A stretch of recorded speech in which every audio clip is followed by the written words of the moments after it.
Le bonheur est en vous, il ne réside pas dans les biens matériels, ni dans le pouvoir, ni dans les relations. Le stoïcisme nous enseigne cela clairement, et dans la vidéo d'aujourd'hui, nous vous présenterons les 12 clés pour vivre heureux selon le stoïcisme. Avant de commencer, aime la vidéo et abonne-toi à la chaîne pour ne manquer aucun de nos nouveaux contenus. Première leçon. Le bonheur dans la simplicité. Imaginez un instant que tout ce que vous possédez disparaisse. Votre maison, vos objets, même votre argent. Que resterait-il? Les stoïciens croyaient que le vrai bonheur ne dépend pas de ces choses extérieures, mais de notre façon de les voir. Si on apprend à apprécier ce qu'on a, plutôt que de désirer toujours plus, on trouve une sérénité bien plus profonde. Prenons l'exemple d'une tasse de café. On peut la boire rapidement, distrait par nos pensées, ou savourer chaque gorgée, en remarquant son arôme, sa chaleur. La simplicité, c'est ça, vivre pleinement l'instant présent, sans le compliquer avec des désirs inutiles. Les stoïciens disaient que le superflu nous éloigne de nous-mêmes. Regardez la nature. Un arbre n'a pas besoin de luxe pour grandir. Il puise ce dont il a besoin dans le sol et la lumière. Nous aussi, nous pouvons vivre ainsi, en nous concentrant sur ce qui nous nourrit vraiment. Les possessions matérielles donnent une satisfaction éphémère, mais la paix intérieure, elle, reste.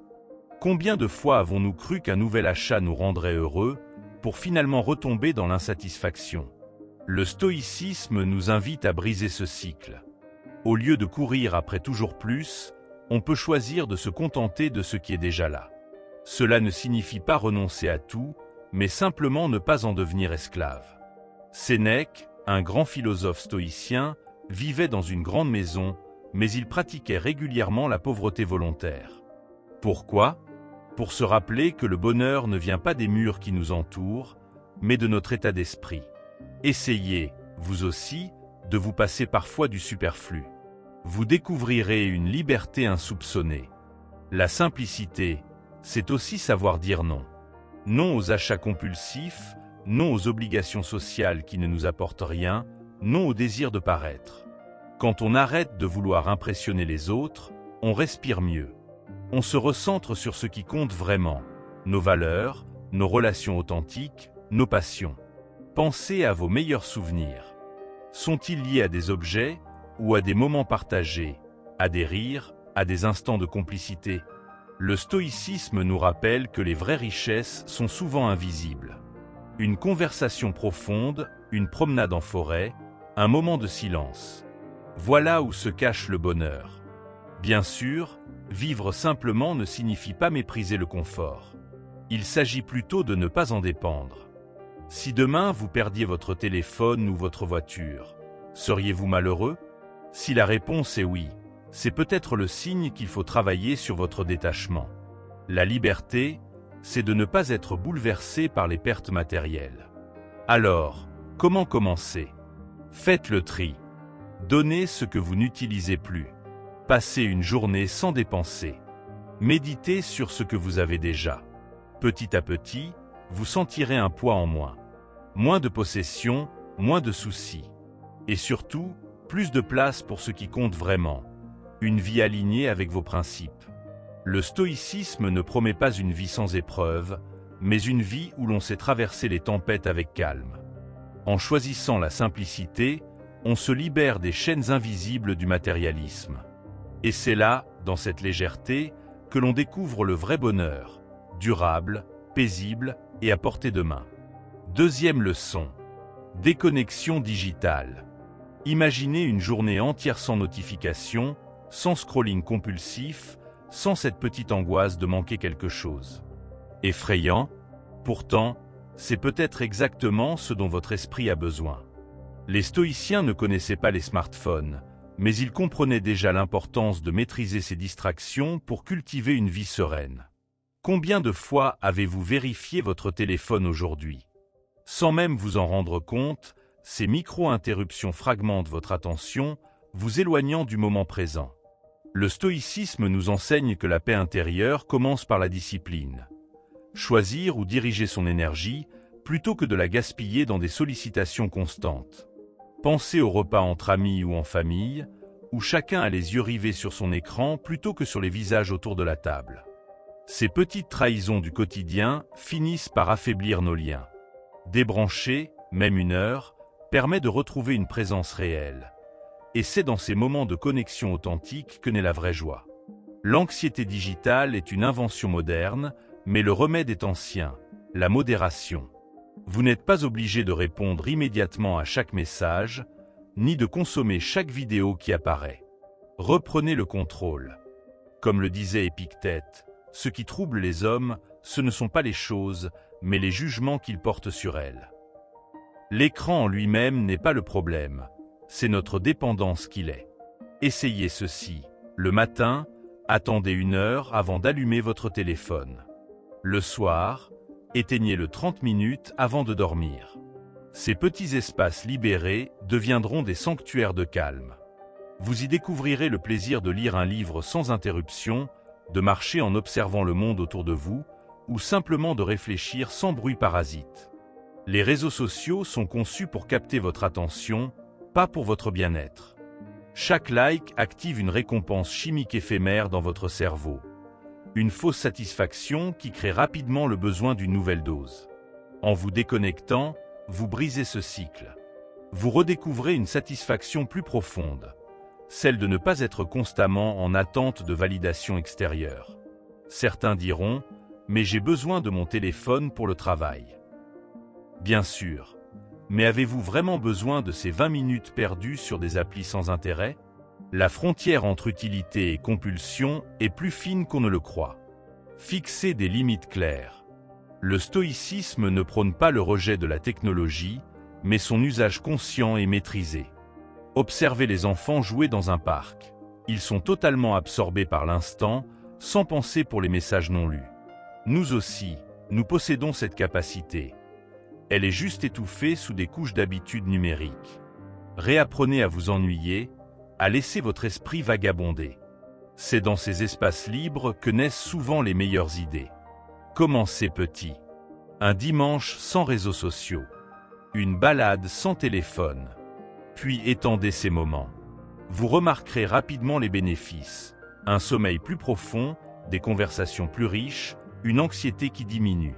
Vous repérerez aussi, avec surprise, à quel point le monde numérique vous manque finalement très peu.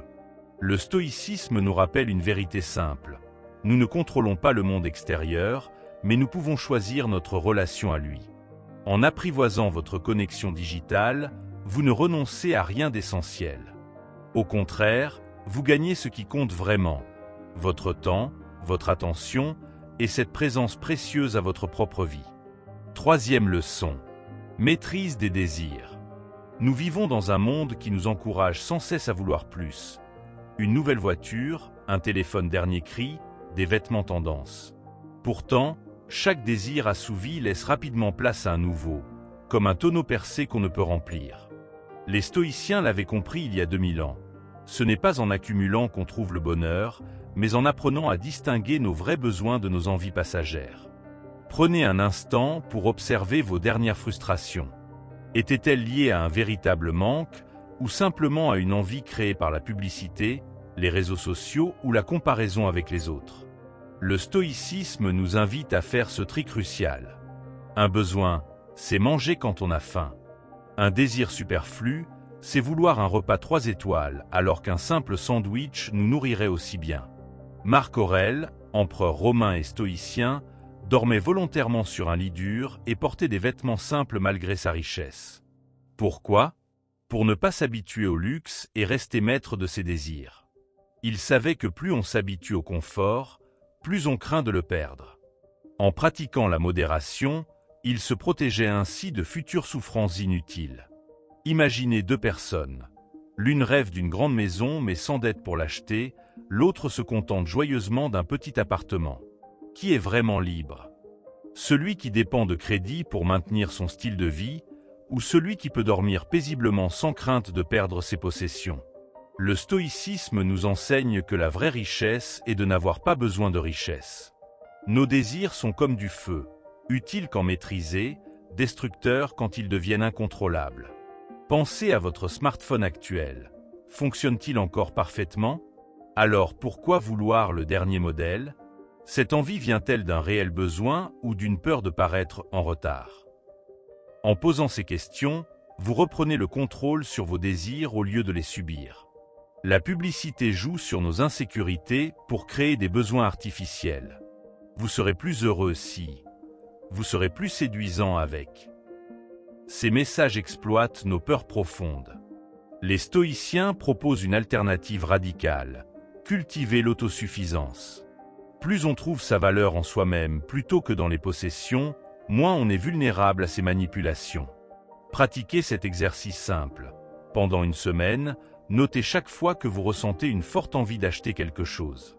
Puis demandez-vous: en ai-je vraiment besoin? Que se passerait-il si je ne l'avais pas? Vous découvrirez avec surprise que la plupart de ces désirs disparaissent aussi vite qu'ils sont apparus, comme des vagues qui s'évanouissent sur le sable. Cette maîtrise ne signifie pas vivre dans l'austérité totale. Il s'agit simplement de choisir consciemment plutôt que de céder à chaque impulsion. Appréciez les belles choses quand elles se présentent, mais ne devenez pas leur esclave. Comme le disait Sénèque, ce n'est pas celui qui a peu qui est pauvre, mais celui qui désire beaucoup. Commencez par des petites victoires. Résistez à cette envie soudaine de café alors que vous n'en avez pas vraiment besoin. Contentez-vous de votre vieille veste encore en bon état plutôt que de courir acheter la nouvelle collection. Chaque fois que vous domptez un désir superflu, vous musclez votre volonté comme un athlète entraîne ses muscles. Le stoïcisme ne promet pas une vie sans désir. Ce serait contraire à la nature humaine. Mais il offre quelque chose de bien plus précieux: la capacité de ne pas être tyrannisé par eux. En apprivoisant progressivement vos envies, vous gagnerez en légèreté, en liberté et en cette paix intérieure que ni l'argent ni les possessions ne peuvent acheter. Quatrième leçon. Gratitude. Chaque soir, avant de dormir, prenez 5 minutes pour répondre à cette question simple: que ai-je reçu aujourd'hui? Pas seulement les grands cadeaux de la vie, mais ces petits miracles quotidiens auxquels nous ne prêtons plus attention. Un rayon de soleil sur votre visage, le rire d'un ami, un repas qui vous a réconforté. Les stoïciens pratiquaient cette forme de gratitude bien avant qu'elle ne devienne à la mode, car ils savaient qu'elle change radicalement notre façon de voir le monde. Notre esprit a un biais naturel. Il remarque plus facilement ce qui ne va pas que ce qui va bien. C'est un mécanisme de survie hérité de nos ancêtres, toujours en alerte face au danger. Mais aujourd'hui, ce réflexe nous pousse à accumuler les plaintes sans voir les cadeaux qui nous entourent. Tenir un journal de gratitude, c'est comme entraîner son cerveau à repérer les fleurs plutôt que les épines. Et petit à petit, tout le paysage mental se transforme. Marc Aurèle, dans ses Pensées pour moi-même, un journal philosophique avant l'heure, commençait souvent ses journées en listant ce dont il était reconnaissant: la santé, des maîtres qu'il avait instruits, la nature qui se renouvelle.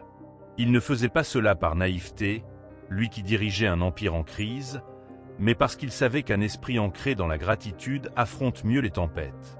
Essayez, même dans vos pires journées, vous trouverez au moins 3 choses à apprécier. La gratitude n'est pas du positivisme toxique. Il ne s'agit pas de nier les difficultés, mais de contrebalancer notre tendance à les grossir.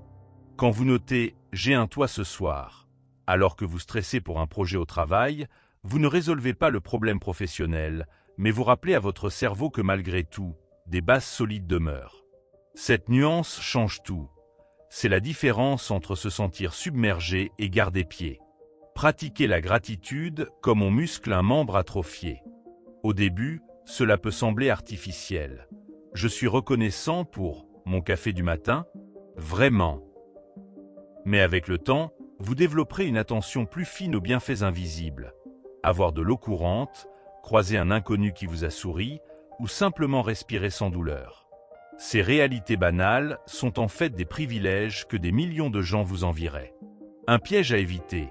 Ne transformez pas cet exercice en liste de courses: merci pour ma maison, ma voiture, mon salaire. La gratitude stoïcienne va plus profond. Elle reconnaît surtout ce qui ne s'achète pas. Un moment de complicité, une leçon tirée d'un échec, la résilience dont vous avez fait preuve. Épictète, né esclave, remerciait le destin pour ses épreuves car elles lui avaient appris la force. Quel paradoxe fécond! Plus on remercie pour ce qu'on a, moins on ressent le besoin d'avoir davantage. Votre journal peut prendre des formes libres. 3 mots griffonnés sur un carnet, des notes vocales sur votre téléphone, même des dessins. L'important est la régularité, pas la perfection. Certains jours, vous n'aurez l'impression de rien trouver. C'est justement alors que l'exercice est le plus utile. Cherchez l'invisible. Aujourd'hui, je suis reconnaissant d'avoir eu la patience de ne pas m'énerver dans les embouteillages. Voilà une vraie victoire stoïcienne. Observez les enfants. Ils s'émerveillent pour un caillou brillant ou un arc-en-ciel. Nous possédions tous cette capacité avant que le rythme effréné de la vie ne l'ensevelisse. La gratitude est une façon de redevenir comme eux, non pas immature, mais capable de voir la magie dans l'ordinaire. Comme le disait Sénèque, ce n'est pas que nous avons une vie trop courte, c'est que nous en gaspillons beaucoup. En ancrant chaque jour ces moments de grâce, vous construisez une réserve mentale pour les temps difficiles. Les stoïciens appelaient cela la préméditatio malorum, la préparation aux adversités. En se rappelant abondamment ce qu'on a, on craint moins de le perdre. Votre journal devient alors bien plus qu'un simple exercice, une boussole qui vous ramène toujours à l'essentiel.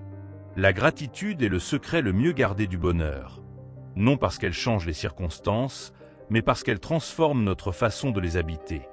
En fin de compte, ce n'est pas notre vie qui doit devenir plus parfaite, mais notre regard qui doit apprendre à en voir la perfection cachée. Comme l'écrivait Marc Aurèle, vous avez le pouvoir de vous réveiller dès maintenant et de dire « Tout ce qui m'arrive est un cadeau ». 5e leçon. Le pouvoir du rire. Le rire n'est pas une fuite ou une frivolité pour les stoïciens. Au contraire, c'est une arme secrète pour affronter la vie sans se laisser écraser.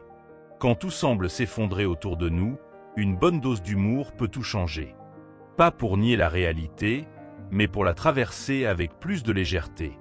Les stoïciens comprenaient que le rire désarme les tensions et nous rappelle que nous contrôlons notre façon de réagir. Imagine une journée où tout va mal. Tu rates ton train, ton café se renverse et ton patron t'annonce un dossier urgent. Tu as 2 choix, t'énerver ou en rire. Le stoïcisme ne te dit pas d'ignorer tes problèmes, mais de choisir une réponse qui ne t'empoisonne pas. Rire, c'est refuser de laisser les événements externes dicter ton état intérieur. C'est une forme de résistance tranquille. D'ailleurs, les grands philosophes stoïciens comme Marc Aurèle et Sénèque parlaient souvent de l'importance de la légèreté. Ils ne passaient pas leur journée à se lamenter. Ils cultivaient une forme d'humour, même face à l'adversité. Pourquoi ? Parce que le rire brise l'emprise des émotions négatives. Il te remet à ta place, non pas victime du monde, mais maître de ta perception. Prenons un exemple concret. Tu te disputes avec un ami. La situation est tendue, les mots fusent. Et soudain, l'un de vous deux lâche une remarque drôle, un souvenir absurde. Le rire surgit et la colère s'évapore. Ce n'est pas de la magie, c'est de la sagesse pratique. Le stoïcisme nous enseigne que les relations humaines se renforcent quand on sait dédramatiser. L'humour crée des ponts, là où la rigidité ne ferait que des murs. Certains croient que le stoïcisme est une philosophie froide et sérieuse. Erreur. Les stoïciens étaient des pragmatiques. Ils savaient que la vie est déjà assez dure sans s'ajouter du poids inutile. Rire, c'est accepter que certaines choses échappent à notre contrôle, sans pour autant en faire une tragédie. C'est une façon de dire « Je choisis de ne pas souffrir pour ce qui ne le mérite pas ». Et si tu penses que l'humour diminue ta force ou ta crédibilité, détrompe-toi. Rire, c'est montrer une forme de courage. C'est facile de sombrer dans le pessimisme. Bien plus difficile de garder une perspective légère tout en agissant avec sérieux. Les stoïciens ne fuyaient pas leurs responsabilités, mais ils refusaient de se laisser consumer par l'anxiété. Le rire était leur outil pour rester équilibrés. D'ailleurs, tu as sûrement remarqué que les personnes qui savent rire d'elles-mêmes inspirent confiance. Pourquoi ? Parce qu'elles démontrent une maîtrise d'elles-mêmes. Elles ne se prennent pas trop au sérieux, mais elles prennent leurs actions au sérieux. C'est tout l'esprit du stoïcisme, agir avec vertu, sans se laisser paralyser par la peur du jugement ou l'excès d'émotion. Alors, comment intégrer cette leçon au quotidien ? Commence petit.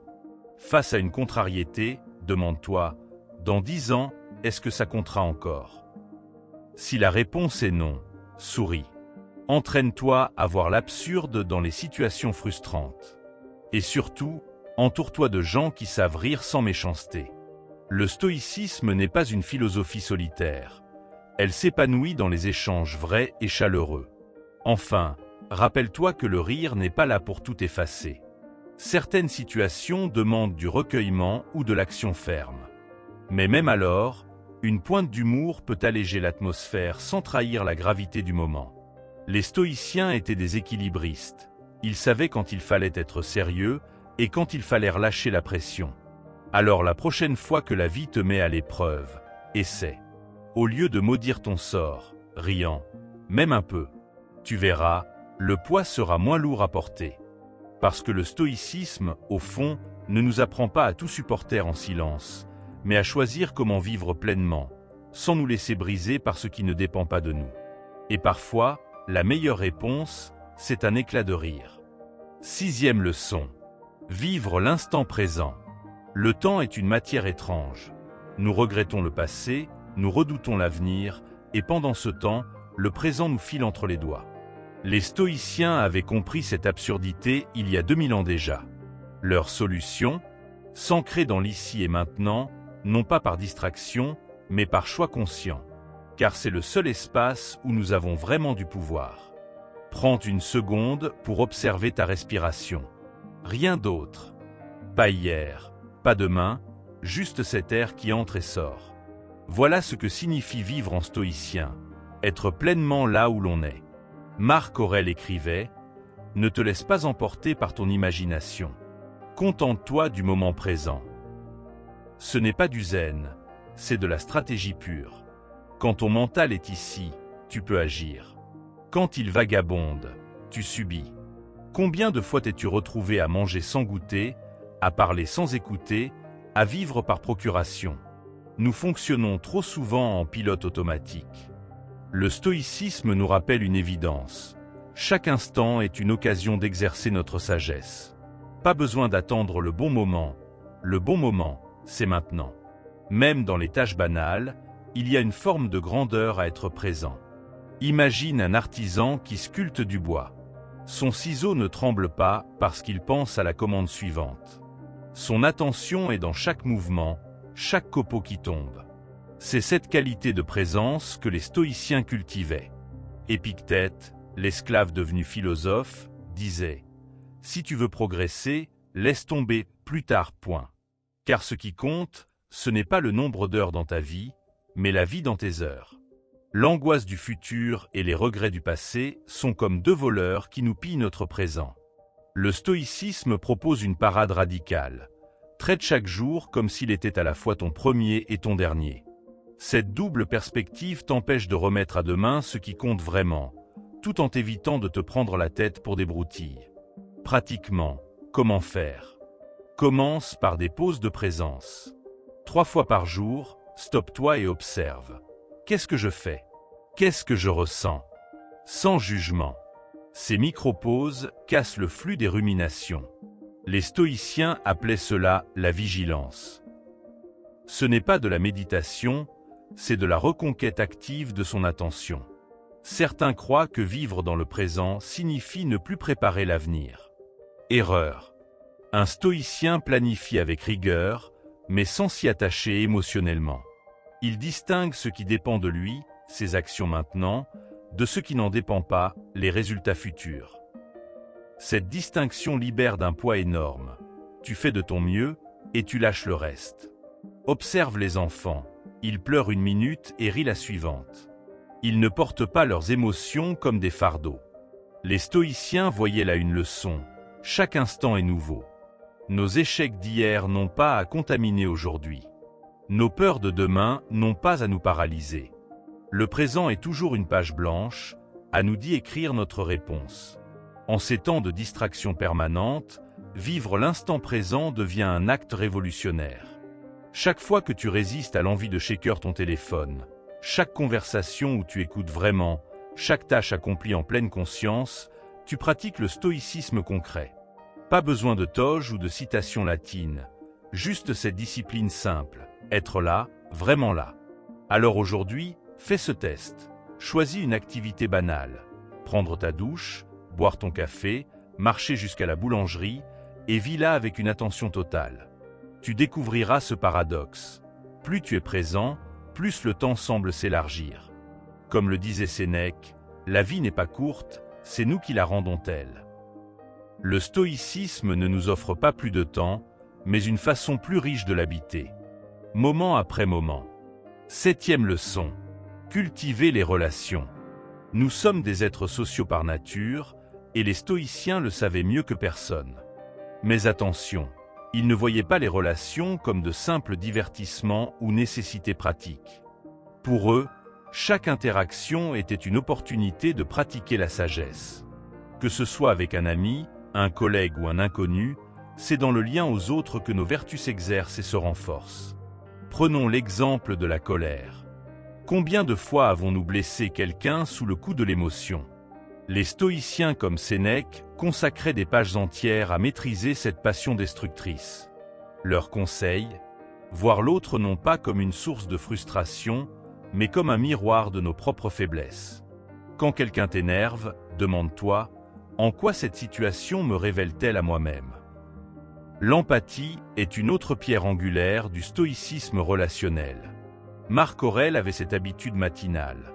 Se dire « aujourd'hui, je vais croiser des gens stressés, ingrats, égoïstes ». Non par pessimisme, mais pour se préparer à les accueillir avec bienveillance. Cette préparation mentale change tout. Au lieu de réagir avec irritation, on peut répondre avec compréhension. Après tout, ne sommes-nous pas parfois nous-mêmes stressés ou désagréables? Les conflits sont inévitables, mais notre façon d'y faire face relève de notre choix. Le stoïcisme nous enseigne à distinguer l'acte de la personne. On peut désapprouver un comportement sans rejeter l'individu. Cette nuance permet de garder nos relations intactes même dans la désapprobation. Imagine ton ami te trahit. Tu peux condamner son acte tout en lui laissant une chance de se racheter. C'est cela, la clémence stoïcienne. Qu'en est-il des relations toxiques? Le stoïcisme n'exige pas de tout supporter passivement. Épictète disait clairement, « Si quelqu'un te nuit fréquemment et que tu peux t'en éloigner, fais-le ». La sagesse consiste à savoir quand persévérer et quand se préserver. Mais attention, cette décision doit venir d'un jugement rationnel, non d'une réaction émotionnelle. Le pardon est peut-être la vertu relationnelle la plus stoïcienne qui soit. Non pas ce pardon mou qui excuse tout, mais ce pardon conscient qui choisit de ne pas laisser la rancœur empoisonner son âme. Comme le disait Marc Aurèle, la meilleure revanche est de ne pas ressembler à celui qui t'a offensé. En pardonnant, nous gardons le contrôle de notre paix intérieure. Les stoïciens insistaient aussi sur la qualité plutôt que la quantité en amitié. Une ou deux relations profondes valent mieux que 10 superficielles. Ces amitiés-là doivent être des espaces où l'on s'encourage mutuellement vers la vertu, où l'on se rappelle gentiment nos défauts, où l'on grandit ensemble. Pas des complicités dans la médiocrité ou les ragots. Pratiquement, comment appliquer cela au quotidien? Commence par être pleinement présent lors de tes interactions. Écoute vraiment, sans préparer ta réponse pendant que l'autre parle. Pratique la gratitude pour les petites attentions. Assume tes torts sans tergiverser. Ces gestes simples transforment progressivement la qualité de tes relations. N'oublie pas, chaque personne que tu croises est ton professeur. L'irritable t'apprend la patience, l'égoïste te montre ce que tu ne veux pas être, le généreux t'inspire. Le stoïcisme transforme ainsi chaque relation en salle de classe où s'exercer à devenir meilleur. Enfin, rappelle-toi que cultiver des relations vertueuses commence par être soi-même digne de telles relations. Comme le disait Sénèque, « Veux-tu avoir des amis? Sois d'abord toi-même un ami. » Le stoïcisme ne nous isole pas sur une montagne de sagesse. Il nous engage à redescendre parmi les hommes, jour après jour, pour y pratiquer concrètement la philosophie. 8e leçon. Se concentrer sur le positif. La vie nous envoie constamment des défis, mais nous avons toujours le choix de notre focalisation. Les stoïciens ne pratiquaient pas la pensée positive naïve, ils cultivaient une attention stratégique. Au lieu de gaspiller leur énergie sur ce qui échappe à leur contrôle, ils investissaient toute leur force dans ce qu'ils pouvaient réellement influencer. Cette simple distinction change tout. Imagine deux personnes confrontées au même problème. L'une rumine sur l'injustice de la situation, l'autre se demande « Qu'est-ce que je peux faire, ici et maintenant ?» La première s'épuise, la seconde agit. Le stoïcisme nous apprend ce repositionnement salutaire. Comme le disait Épictète, ce qui trouble les hommes, ce ne sont pas les choses, mais les jugements qu'ils portent sur les choses. La gratitude est l'outil stoïcien par excellence pour rééduquer notre regard. Chaque soir, Marc Aurèle notait méthodiquement ce pourquoi il était reconnaissant. Pas seulement les grands bonheurs, mais les petites choses. Un repas partagé, un rayon de soleil, une conversation enrichissante. Cette pratique ne nie pas les difficultés, elle les relativise. Quand on compte ses bienfaits, on réalise que même les jours sombres contiennent des lueurs. Certains objecteront, mais il y a tant de malheurs dans le monde. Justement, le stoïcisme ne propose pas de fermer les yeux sur la souffrance, mais de distinguer ce qui mérite notre attention pleine et entière de ce qui ne fait que drainer notre énergie. Nous ne pouvons pas tout changer, mais nous pouvons toujours choisir où diriger nos pensées et nos efforts. Prenons un exemple concret. Tu es coincé dans les embouteillages. Tu peux maudire la circulation, stresser, klaxonner, ou profiter de ce temps forcé pour écouter un podcast inspirant, appeler un proche, ou simplement observer le paysage. La situation est identique, mais ton expérience change radicalement selon ce sur quoi tu portes ton attention. C'est cela, la maîtrise stoïcienne du regard. Cette discipline mentale a un effet cumulatif. Plus tu t'entraînes à voir le verre à moitié plein, sans nier qu'il est aussi à moitié vide, plus cela devient naturel. Les neurosciences modernes confirment ce que les stoïciens pressentaient. Notre cerveau se reconfigure en fonction de nos schémas de pensée dominants. En choisissant délibérément le positif, nous sculptons littéralement notre esprit. Attention cependant, le stoïcisme ne recommande pas l'optimisme béat. Il s'agit plutôt d'un réalisme actif. Reconnaître les difficultés, mais aussi les opportunités qu'elles contiennent. Voir les limites, mais aussi les marges de manœuvre. Cette vision équilibrée est bien plus puissante que la simple positivité. C'est une stratégie de résilience éprouvée. Comment commencer? Par de petits exercices quotidiens. Dès le réveil, demande-toi « Sur quoi ai-je le pouvoir aujourd'hui ?» Le soir, note 3 choses positives, même infimes. Quand une pensée négative surgit, reformule-la en cherchant l'angle constructif. Ces micro-pratiques, répétées, transforment profondément notre expérience du monde. Les stoïciens comparaient l'esprit à un jardin. Ce que nous y semons détermine ce qui y pousse. Si nous nourrissons les mauvaises herbes des plaintes et des regrets, elles étoufferont tout le reste. Mais si nous cultivons méthodiquement les fleurs de la gratitude et de l'action utile, notre paysage intérieur s'en trouvera transformé. Au final, se concentrer sur le positif n'est pas une fuite de la réalité. C'est une manière habile de naviguer dans la réalité. Comme l'écrivait Sénèque, le bonheur, si tu veux le rendre pur, ne le place pas dans ce que la fortune peut donner ou reprendre. Le stoïcisme nous offre ainsi une boussole intérieure qui pointe toujours vers ce qui vaut vraiment la peine, quelles que soient les tempêtes extérieures. La vie ressemble parfois à une pièce de théâtre où nous ne choisissons pas le scénario, mais où nous pouvons décider de notre jeu d'acteur. Les stoïciens ne se contentaient pas de subir les événements, ils les traversaient avec une attention particulière portée à ce qui pouvait être utile plutôt qu'à ce qui était douloureux. Cette discipline du regard ne nie pas les difficultés, mais refuse de leur donner toute la place. Elle transforme l'adversité en matière première pour grandir. Prends l'exemple d'une journée de pluie. Tu peux maugréer contre la météo ou remarquer comment les gouttes font danser les feuilles, comment l'air sent bon après l'averse. Le stoïcisme ne consiste pas à prétendre que la pluie est ensoleillée, mais à apprécier ce qu'elle offre malgré tout. Marc Aurèle lui-même, empereur accablé de responsabilités, notait chaque matin les beautés simples qu'il pourrait rencontrer. Un sourire, un geste de gentillesse, un instant de calme. La gratitude est l'outil secret des stoïciens pour cette transformation du regard. Ce n'est pas une recette magique de bonheur, mais une façon concrète de rééquilibrer notre attention. Quand tu ressens de l'amertume, essaie ceci. Compte mentalement 3 choses banales qui fonctionnent dans ta vie. Ton lit douillet, l'eau courante, une blague qui t'a fait rire. Ce petit exercice ne résoudra pas tes problèmes, mais il t'aidera à voir que même dans les moments sombres, toutes les lumières ne sont pas éteintes. Certaines personnes croient que le stoïcisme recommande de tout accepter avec passivité. C'est tout le contraire. Il s'agit de distinguer avec précision où mettre son énergie. Tu ne peux pas contrôler les embouteillages, mais tu peux choisir d'écouter un livre audio au lieu de ruminer. Tu ne changes pas le comportement d'un collègue désagréable, mais tu décides de ne pas laisser son humeur gâcher la tienne. Cette focalisation sur l'action possible est bien plus puissante que la simple pensée positive. Imagine un navigateur en pleine tempête. Il ne peut pas arrêter les vagues, mais il ajuste ses voiles, garde le cap et surveille les éclaircies. Les stoïciens étaient ces marins sagaces de l'existence.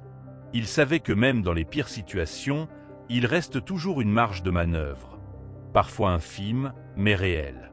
C'est cette petite liberté intérieure qu'il s'agit de cultiver patiemment, jour après jour. Nos sociétés modernes nous poussent à toujours vouloir davantage. Plus de likes, plus de bien, plus de reconnaissance. Le stoïcisme propose un contrepoint rafraîchissant. Apprécier profondément ce que nous avons déjà. Essaie cet exercice, imagine perdre soudainement un objet quotidien. Ton téléphone, ta cafetière. Puis visualise le retrouver. Ce jeu mental simple révèle la valeur cachée des choses ordinaires que nous ne voyons plus. Quand une pensée négative t'envahit, pratique ce que les stoïciens appelaient la dichotomie du contrôle. Demande-toi, cette chose qui me tracasse, dépend-elle entièrement de moi? Si la réponse est non, reconnais-le franchement et recentre-toi sur ce que tu peux réellement influencer. Ce n'est pas de la résignation, mais de la lucidité stratégique. Comme le disait Épictète, il y a ce qui arrive et il y a ce que nous en faisons. Les enfants sont parfois nos meilleurs maîtres de stoïcisme pratique. Observe un petit qui tombe en jouant. Il pleure un instant, puis se relève et repart en riant. Il ne reste pas bloqué sur sa chute, ne se considère pas comme victime. Les stoïciens voyaient dans cette capacité naturelle une leçon précieuse. Chaque moment est nouveau, chaque seconde offre une chance de recommencer. Nos échecs passés n'ont pas à définir notre présent. Enfin, souviens-toi que cultiver le positif est un entraînement quotidien, pas une transformation magique. Certains jours, tu n'y arriveras pas, et c'est normal. L'important est de persévérer doucement, comme on apprendrait un instrument de musique. Avec le temps, tu découvriras que même dans les situations difficiles, tu sauras trouver ces petites lueurs qui rendent le chemin plus léger. Le stoïcisme ne promet pas une vie sans nuages, mais il t'offre une boussole pour ne pas te perdre dans la tempête. En choisissant délibérément où poser ton attention, tu ne changes pas le monde, mais tu changes ton expérience du monde.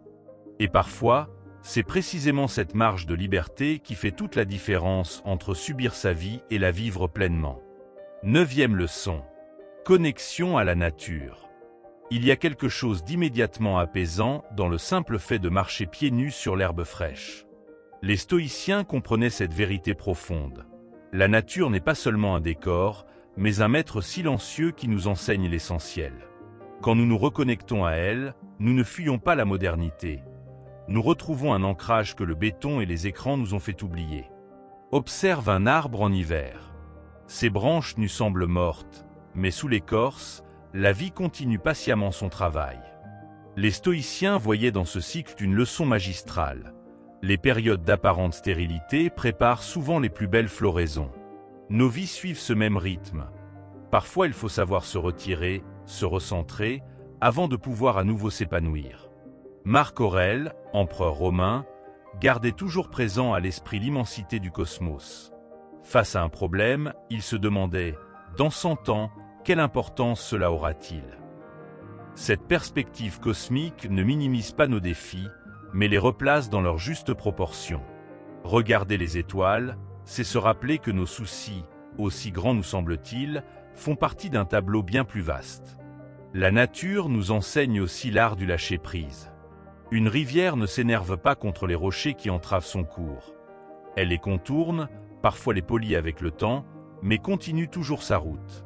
Les stoïciens admiraient cette fluidité sans résistance inutile. Dans nos vies, nous gaspillons tant d'énergie à lutter contre ce qui ne peut être changé, au lieu d'apprendre à danser avec les obstacles. Prends le temps d'observer une fourmilière ou une ruche. Chaque petit être y joue son rôle avec une application tranquille, sans se plaindre de sa place dans l'ensemble.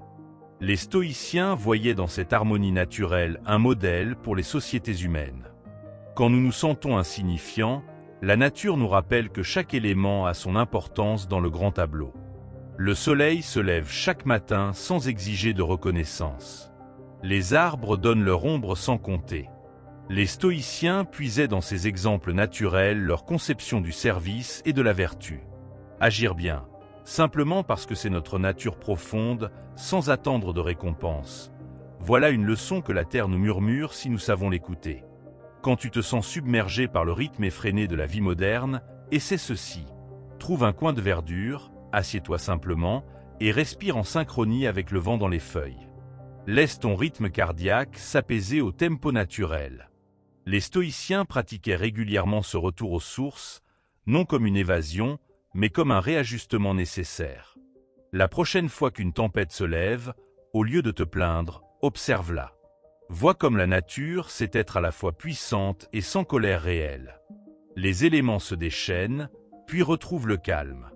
Nos émotions pourraient apprendre de ce modèle. S'exprimer pleinement, puis retourner à la sérénité, sans laisser de traces amères. En ville même, la nature trouve toujours son chemin. Une fleur qui perce le bitume, un oiseau qui niche sur un rebord de fenêtre. Les stoïciens nous inviteraient à voir dans ces résistances discrètes un encouragement. Peu importe l'environnement, notre essence profonde peut toujours s'exprimer. Il suffit de laisser pousser ce qui en nous est authentique et vivant. Finalement, la plus grande leçon que la nature nous offre est peut-être celle de l'impermanence. Les saisons passent, les fleurs fanent, mais le cycle recommence. Les stoïciens y voyaient une invitation à accepter les changements de nos vies avec la même grâce qu'un arbre accepte l'automne, en sachant qu'après l'hiver vient toujours un nouveau printemps. Regarde comment les arbres se penchent sous le vent sans jamais rompre. Ils enseignent la résilience stoïcienne, plier sans briser, s'adapter sans perdre son essence. Dans nos vies tourmentées, cette flexibilité intelligente vaut mieux qu'une rigidité orgueilleuse. La nature ne connaît pas l'entêtement inutile, seulement l'art de persister avec souplesse. Une leçon précieuse quand nos plans s'effondrent. Un jardin abandonné reverdit toujours, lentement mais sûrement. Cette force vitale qui persiste malgré tout inspire les stoïciens. Elle nous rappelle que même après les pires épreuves, notre capacité à renaître demeure. Nous ne sommes pas si fragiles que nous le croyons. Comme la nature, nous portons en nous des ressources insoupçonnées pour traverser les hivers de l'existence. Observe les marées. Elles avancent et reculent sans jamais manquer leur rendez-vous. Ce rythme immuable nous enseigne la constance dans l'effort. Les stoïciens vénéraient cette régularité naturelle qui ignore les caprices humains.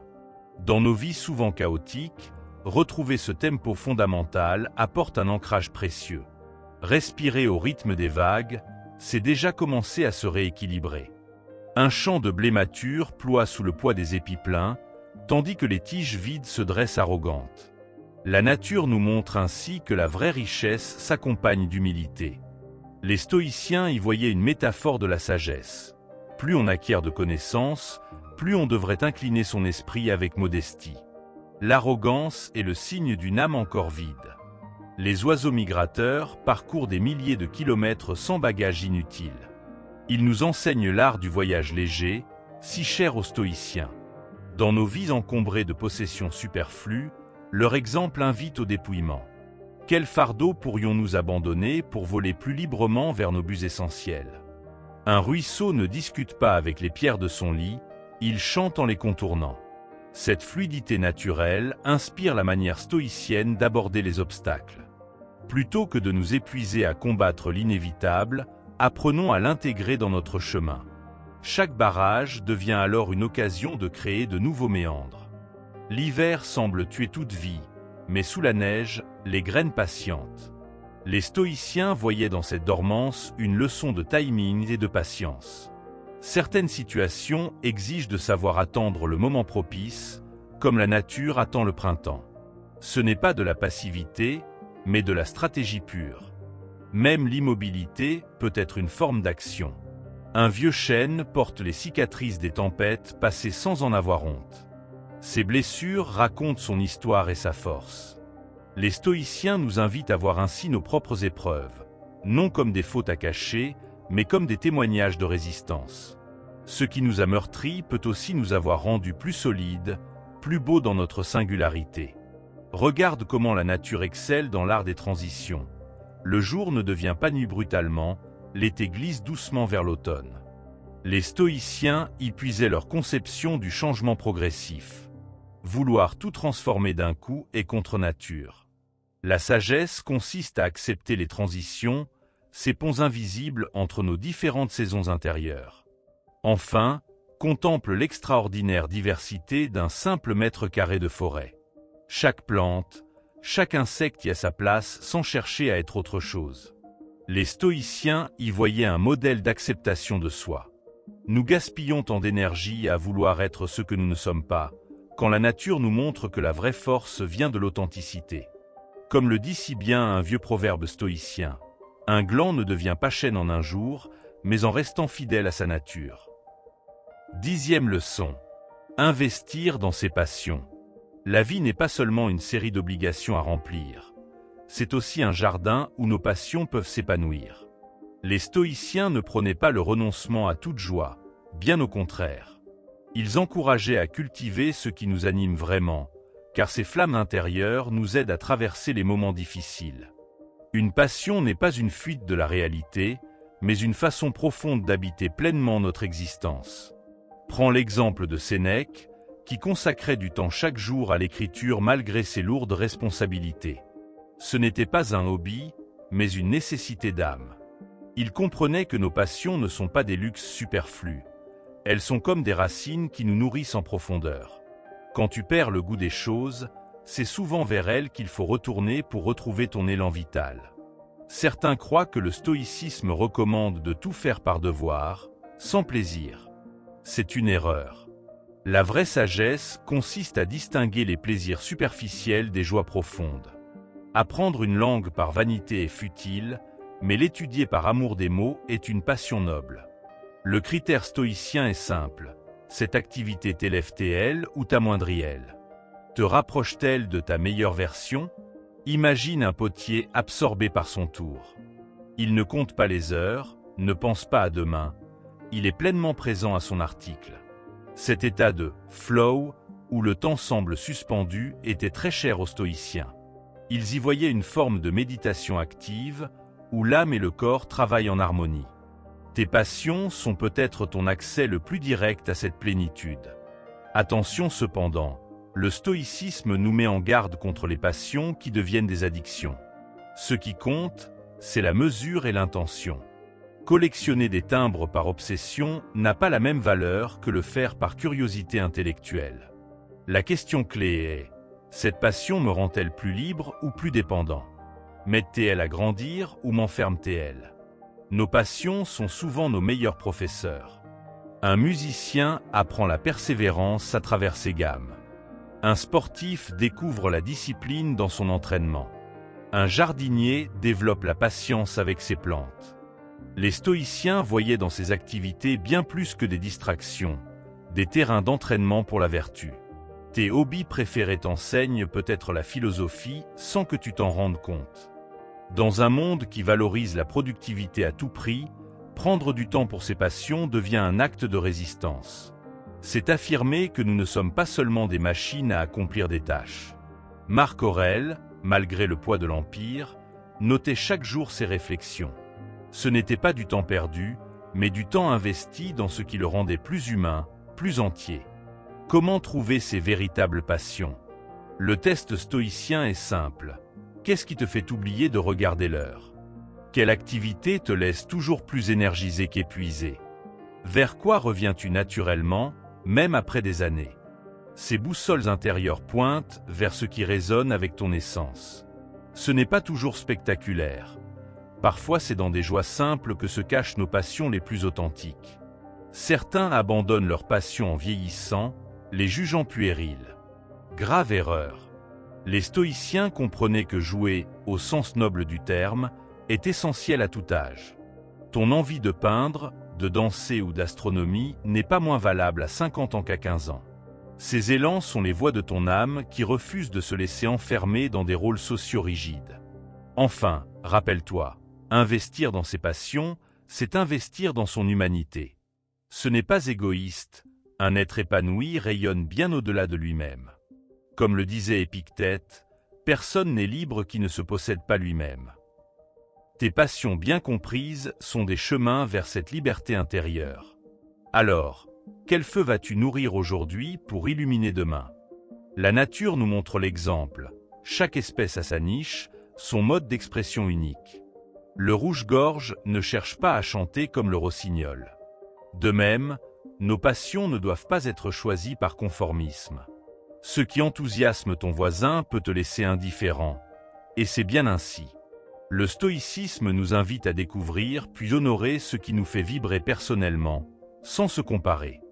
Observe comment un chat joue avec toute son attention, sans penser à l'heure du repas. Les stoïciens admiraient cette capacité à être totalement présents à son activité. Nos passions nous offrent ces moments rares où nous cessons de ruminer le passé ou d'anticiper l'avenir. Elles sont des ancres dans le présent, ces parenthèses où l'âme se ressource et se rééquilibre naturellement. Une passion mal comprise peut devenir une prison, mais bien orientée, elle est une aile. Le stoïcien vérifie toujours. Cette activité me construit-elle ou m'échappe-t-elle? La frontière est parfois mince entre l'engagement saint et l'obsession. La clé est dans l'intention. Cherche-t-on à fuir le monde ou à mieux l'habiter? La réponse fait toute la différence entre une passion qui libère et une qui enchaîne. Les anciens Grecs parlaient de « damon », cette voix intérieure qui nous guide vers notre vocation. Les stoïciens modernisèrent ce concept. Nos passions bien comprises sont des boussoles pointant vers notre meilleure version. Elles ne sont pas des caprices, mais des signaux. Ton attirance pour la mer, les livres ou le bois n'est pas anodine. Elle révèle des parts de toi à explorer et développer. Beaucoup abandonnent leur passion faute de temps, puis s'étonnent de se sentir vidés. C'est une erreur stratégique. Ces activités ne sont pas des luxes, mais des nourritures essentielles. Comme le notait Marc Aurèle, on ne peut pas puiser indéfiniment sans jamais remplir. Tes moments de création ou de pratique passionnée sont ces sources où tu te remplis pour mieux donner ailleurs. Une société utilitaire nous pousse à demander « à quoi ça sert ?» devant toute passion. Le stoïcisme propose une question bien plus féconde. En quoi cela me rend-il plus vivant? La peinture, le jardinage ou l'astronomie peuvent sembler inutiles, mais elles nourrissent des dimensions essentielles de notre être. Parfois, ce qui paraît le moins productif est en réalité le plus régénérant. Les passions partagées créent des liens uniques. Les stoïciens ne méprisaient pas ces connivences, ils y voyaient des occasions de croissance mutuelle. Un club d'échecs, une chorale ou un groupe de randonnée peuvent être des lieux où s'exerce la bienveillance et l'entraide. Contrairement aux relations sociales forcées, ces cercles rassemblent des âmes qui se reconnaissent. Il arrive que nos passions évoluent avec l'âge, c'est naturel. Ce qui t'animait à 20 ans peut laisser place à d'autres élans à 40 ans. Les stoïciens y voyaient le signe d'une âme qui continue de grandir. L'important est de rester à l'écoute de ces mouvements intérieurs sans s'accrocher rigidement à une image passée de soi. La fidélité est à son essence, pas à des hobbies figés. Quand la vie devient lourde, nos passions sont souvent les premières sacrifiées. Pourtant, c'est précisément alors qu'elles sont le plus nécessaires. Comme un phare dans la tempête, elles nous rappellent qui nous sommes au-delà des difficultés. Même quelques minutes quotidiennes consacrées à ce qui nous anime peuvent changer complètement notre perspective et notre énergie. Enfin, souviens-toi, une vie sans passion est comme un jardin sans fleurs, fonctionnel, mais terriblement appauvri. Les stoïciens ne cultivaient pas l'ascétisme sec, mais l'art de distinguer ce qui élève de ce qui appauvrit. Tes passions bien choisies sont ces fleurs qui rendent le jardin de ton âme plus vivant, plus coloré, plus accueillant. Alors, quel espace vas-tu leur faire aujourd'hui? 11e leçon. Aider les autres pour s'aider soi-même. Lorsque tu tends la main à quelqu'un, tu fais bien plus que lui rendre service. Tu t'offres aussi un cadeau invisible. Les stoïciens avaient compris ce paradoxe magnifique. En se tournant vers les autres, on se retrouve soi-même. Ce n'est pas du calcul égoïste, mais la reconnaissance d'une vérité profonde. Nous sommes faits pour vivre en lien, et c'est dans ce tissage de relations que notre âme s'épanouit vraiment. Prends un moment pour observer autour de toi. Les arbres les plus robustes ne poussent pas isolés. Leurs racines s'entrelacent sous terre, s'échangent des nutriments, se soutiennent mutuellement. La nature tout entière nous montre cette loi fondamentale. L'entraide n'est pas une option, mais une condition de survie et d'épanouissement. Les stoïciens voyaient dans cette interdépendance une sagesse à appliquer dans nos vies humaines. Quand tu aides sans rien attendre en retour, quelque chose de magique se produit. Tu ressens cette chaleur intérieure, cette légèreté du cœur. La science moderne a confirmé ce que les philosophes antiques pressentaient. L'altruisme active des zones cérébrales associées au bonheur. Mais inutile de connaître la neurologie pour l'expérimenter. Tends simplement un livre à un étudiant stressé, écoute vraiment un ami en difficulté et observe ce qui se passe en toi. Marc Aurèle, l'empereur philosophe, ne se contentait pas de diriger. Il se considérait comme au service de ses concitoyens. Cette posture n'était pas de la fausse modestie, mais une compréhension intime de la nature humaine. En nous oubliant un instant pour nous tourner vers autrui, nous transcendons nos petites préoccupations et touchons à quelque chose de plus grand. Le service désintéressé est une forme d'élévation spirituelle concrète. Attention cependant, le stoïcisme nous met en garde contre l'épuisement des aidants professionnels. Aider ne signifie pas se sacrifier jusqu'à la burn-out. Comme le disait Épictète, on ne peut donner que ce qu'on possède. Prendre soin de soi n'est pas égoïste, c'est la condition pour pouvoir véritablement être présent aux autres. La sagesse consiste à trouver ce point d'équilibre où donner ne vide pas, mais nourrit. Les occasions d'aider sont partout, dès qu'on ouvre les yeux. Un sourire à un inconnu, une porte tenue, un conseil partagé.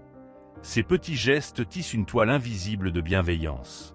Les stoïciens pratiquaient cette attention au quotidien, non par vertu ostentatoire, mais parce qu'ils savaient que chaque acte bon transforme autant celui qui donne que celui qui reçoit.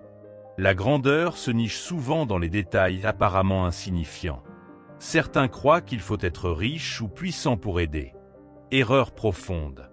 Le don le plus précieux est souvent simplement ton attention, ton temps, ta présence.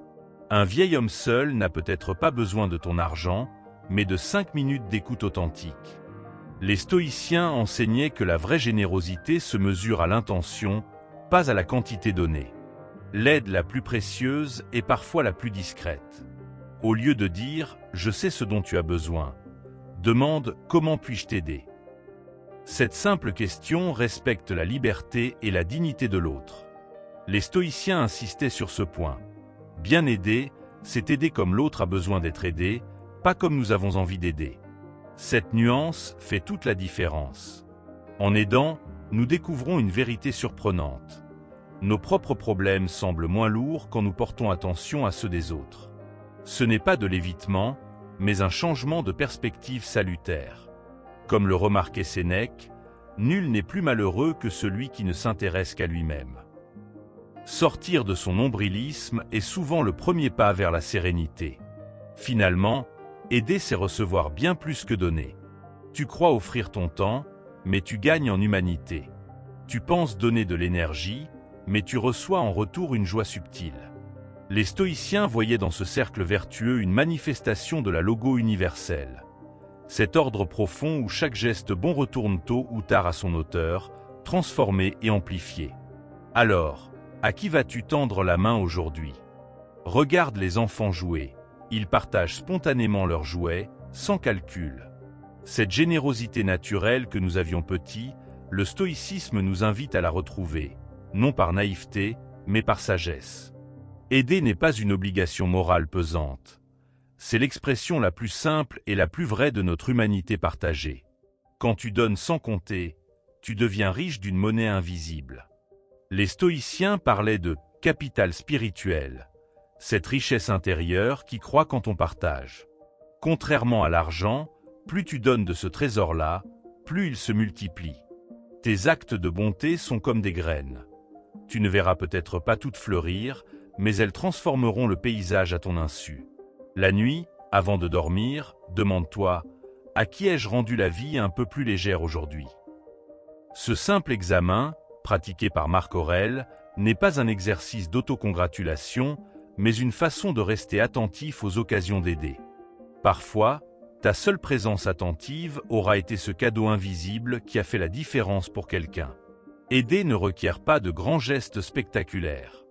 Un SMS à un ami en difficulté, un café offert à un collègue fatigué, quelques minutes passées à guider un touriste perdu, ces micro-gestes tissent la trame d'une vie utile. Les stoïciens voyaient dans ces petites attentions la véritable pratique philosophique, bien plus que les grands discours. Quand tu te sens vide, essaie ce paradoxe stoïcien. Au lieu de chercher à recevoir, donne. Offre un sourire, un compliment sincère, une aide discrète. Tu découvriras que la générosité est comme un puits. Plus tu puises, plus l'eau afflue. Ce n'est pas de la magie, mais la reconnaissance d'une loi naturelle. Nous sommes faits pour circuler l'énergie, pas pour l'emmagasiner. Les personnes les plus résilientes sont souvent celles qui aident les autres malgré leurs propres difficultés. Pourquoi ? Parce qu'en se tournant vers autrui, elles transcendent leur propre histoire. Les stoïciens comprenaient ce mécanisme. Aider est une forme d'alchimie qui transforme la souffrance en force, la fragilité en connexion. Attention à l'orgueil secret de celui qui aide. Sans moi, il ne s'en sortirait pas. Le véritable service stoïcien est humble, il respecte la liberté et la dignité de l'autre. Parfois, la meilleure aide consiste à faire confiance à la capacité de l'autre à se débrouiller, plutôt qu'à tout faire à sa place. Ton temps est ton bien le plus précieux. Quand tu en donnes à quelqu'un, tu lui offres une part de ta vie. Les stoïciens considéraient ce don comme le plus sacré. Mais rappelle-toi, donner du temps ne signifie pas se laisser dévorer. La frontière est subtile entre générosité et manque de limites. La sagesse consiste à la discerner. En aidant les autres, tu t'aides toi-même d'une manière surprenante. Tu élargis ton identité. Le « je » étroit fait place à un « nous » plus vaste. Les stoïciens parlaient de sympatheia, cette interconnexion de tous les êtres. En pratiquant l'altruisme, tu ne fais que reconnaître une vérité fondamentale. Ton bien-être est lié à celui des autres. Finalement, souviens-toi, personne n'est si pauvre qu'il ne peut rien donner, ni si riche qu'il n'ait rien à recevoir. Le don et le contre-don circulent dans les deux sens, souvent de façon invisible. Comme le disait Sénèque, celui qui a fait du bien à quelqu'un doit se taire, que l'autre en parle. La plus belle générosité est celle qui ne s'affiche pas, mais rayonne silencieusement. 12e leçon. Se lever tôt pour mieux vivre. Le monde appartient à ceux qui se lèvent tôt, dit le proverbe. Les stoïciens, eux, voyaient plus profond. Ces heures matinales sont un cadeau que nous nous faisons à nous-mêmes. Imagine la ville encore endormie, le soleil qui se lève doucement, ce silence précieux où tout semble possible. Ce n'est pas simplement du temps en plus, c'est du temps de qualité, un espace sacré où reprendre possession de sa journée avant que le monde ne réclame ton attention. Marc Aurèle écrivait ses pensées au petit matin, profitant de cette clarté d'esprit que seule l'aube peut offrir. Les stoïciens comprenaient ce que la science confirme aujourd'hui. Notre cerveau est plus alerte, plus créatif dans les premières heures suivant le réveil. Ces moments ne sont pas faits pour vérifier frénétiquement ses emails, mais pour se connecter à soi, préparer son esprit aux défis à venir. C'est leur idéal pour méditer, écrire, ou simplement savourer un café en contemplant le jour nouveau. Se coucher et se lever tôt n'est pas une discipline de moine ascétique. C'est un alignement avec les rythmes naturels de notre corps. Observe comme la nature se réveille progressivement. Les oiseaux commencent leur chant avant même le lever du soleil, les fleurs s'ouvrent doucement. En nous calant sur ce tempo ancestral, nous retrouvons une énergie que les nuits tardives et les réveils en sursaut nous ont fait oublier. Les stoïciens y voyaient une façon de vivre en harmonie avec l'ordre naturel des choses. Le secret ne réside pas dans la privation de sommeil, mais dans sa qualité. Épictète recommandait de se coucher tôt pour ne pas voler à son corps le repos dont il a besoin. Aujourd'hui, nous savons que chaque heure de sommeil avant minuit compte double. Ce n'est pas tant l'heure du réveil qui importe, mais la régularité du rythme. Ton corps adore les habitudes. Donne-lui un horaire fixe et il te le rendra en énergie et en clarté mentale. L'ennemi moderne de ce rythme sain, les écrans bleutés qui trompent notre cerveau en lui faisant croire qu'il fait encore jour.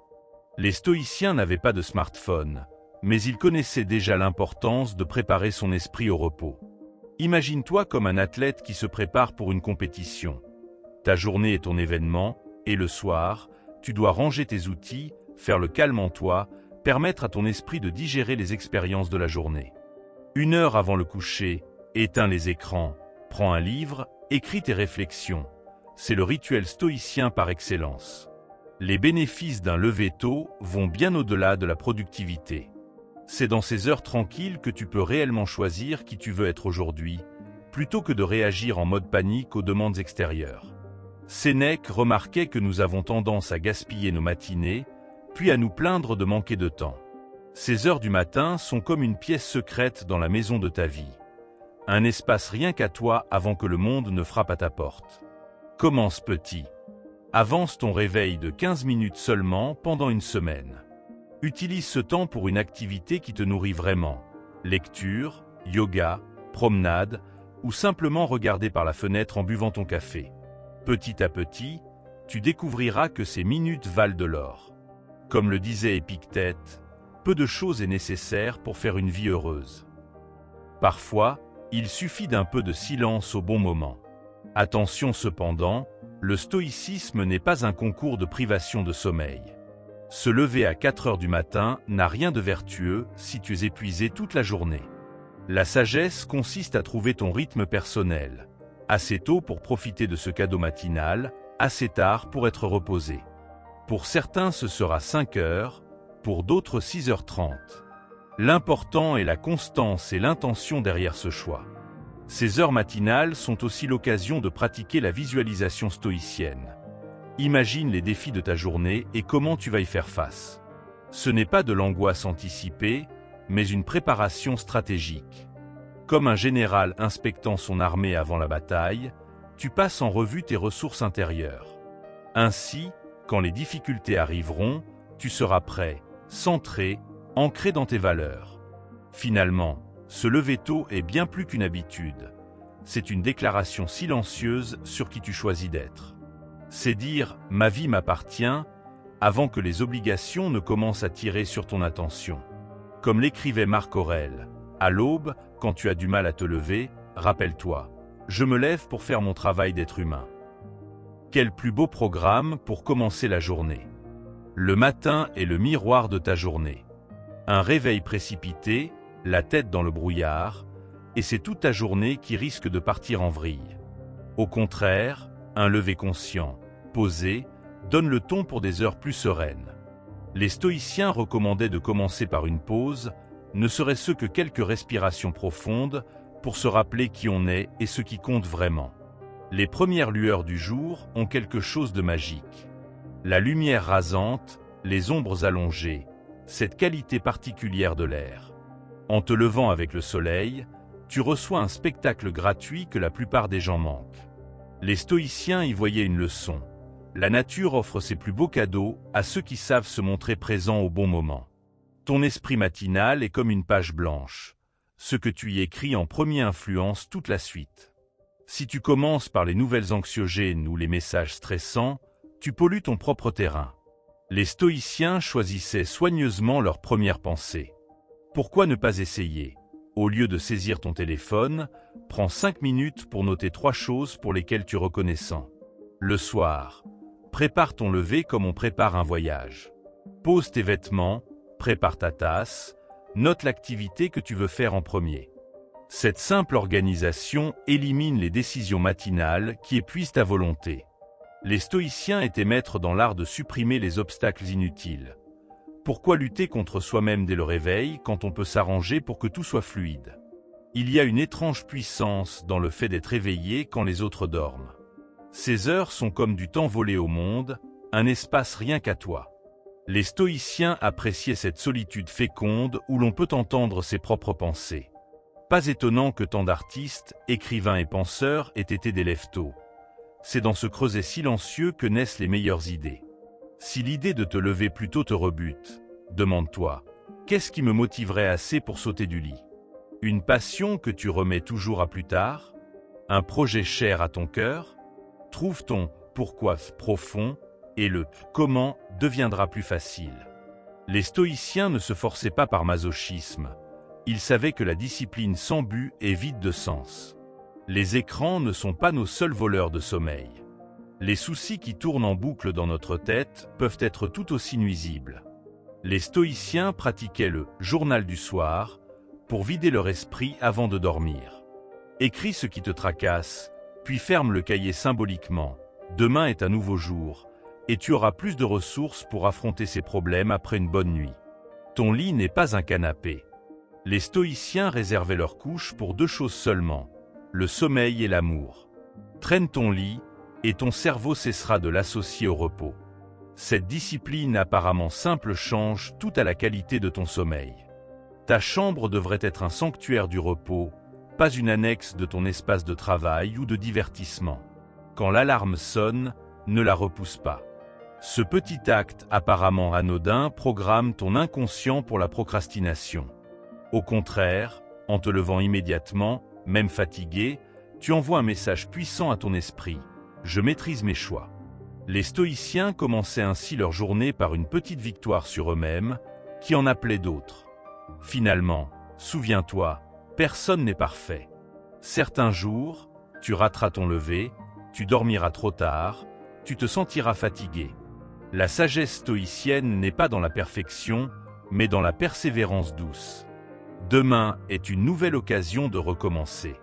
Comme le disait Marc Aurèle, l'important n'est pas de tomber, mais de se relever à chaque fois. Ta journée t'attend, pleine de promesses. Voilà les 12 clés stoïciennes pour cultiver un bonheur authentique, jour après jour. Ces enseignements ne sont pas de simples théories, mais des outils pratiques forgés dans l'expérience des plus grands philosophes. De Marc Aurèle à Épictète, il nous rappelle que la joie véritable se construit par nos choix, non par le hasard. En intégrant ces principes dans ta vie, tu ne changes pas le monde, mais ta façon de le traverser. Et c'est précisément là que réside toute la différence. Le stoïcisme n'est pas une philosophie du renoncement, mais de la libération. Ces 12 leçons t'invitent à te recentrer sur l'essentiel. Ton pouvoir d'agir, ta capacité à apprécier le présent et ta relation aux autres. Chaque clé est une porte ouverte vers plus de résilience, de lucidité et de paix intérieure. Tu n'as pas besoin de toutes appliquer d'un coup. Commence par celle qui résonne le plus en toi. Petit à petit, tu verras ton quotidien se transformer. Alors, quelle clé vas-tu essayer dès aujourd'hui? Peut-être celle des matins calmes ou celle du rire libérateur. Quel que soit ton choix, souviens-toi, le bonheur stoïcien est un chemin, pas une destination. Il se niche dans les petites victoires quotidiennes, les regards ajustés, les silences habités. Maintenant que tu possèdes ces clés, il ne tient qu'à toi d'ouvrir les portes d'une vie plus légère et plus intense.